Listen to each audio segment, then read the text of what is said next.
ఏడాది నర్దం సంధి ఊరిస్తున్న మంత్రివర్గ విస్తరణ ఎట్టకేలకు జరిగిందోలా. ఒకటే పారి 6గురికి మంత్రి పదవులు ఒత్తే కావచ్చని అనుకుంటే 3గురికి మాత్రమే చేతిపాటి పెద్దలు మంత్రి పదవులు కట్టబెట్టిండ్రు. దీంతోని మంత్రి పదవి రానోళ్ళు వాళ్ళ అభిమానులు చేస్తున్న నిరసనలు ఆగుతూనే లేవు. ఇగో ఇయాల బోధన్లా చేతిపాటి కార్యకర్తలు ఏం చేసిండ్రు చూడురి.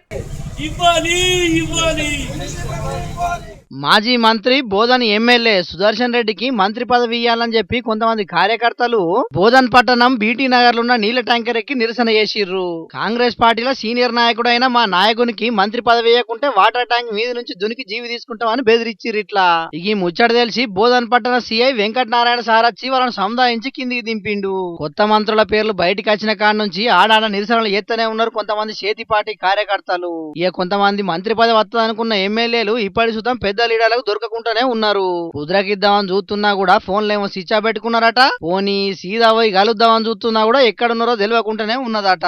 దీంట్లో కొంతమంది మెత్తబడ్డారు గాని ఇంకొందరు మాత్రం తాడో పేడో తెలుసుకుందామని చూస్తున్నారట. ఇక ఎవ్వలేం చేసినా కాంగ్రెస్ పార్టీ అధిష్టానం మాత్రం అన్ని తీర్ల ఆలోచనలు చేసే మంత్రి పదవులు ఖరారు చేసింది కాబట్టి ఇప్పట్లో మళ్ళీ ఏం నిర్ణయాలు తీసుకుంటుందో లేదో తెలియదు. మరిగా 3 మంత్రి పదవులు భర్తీ చేయడానికే ఏడాది అర్థం పట్టింది.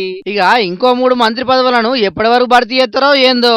అప్పటి వరకు పుణ్యకాలం కాస్త అయిపోతుందని ఇంకొంతమంది కార్యకర్తలు నిట్టూరుస్తున్నారు. చూడాలి మరి ఈ మంత్రివర్గ విస్తరణతోని కాంగ్రెస్ పార్టీలో పుట్టిన ముసలం టీ కప్పుల తుఫాన్ లెక్కన చల్లబడుతుందో లేకుంటే ఇంకేటన్నా దారి తీస్తుందో.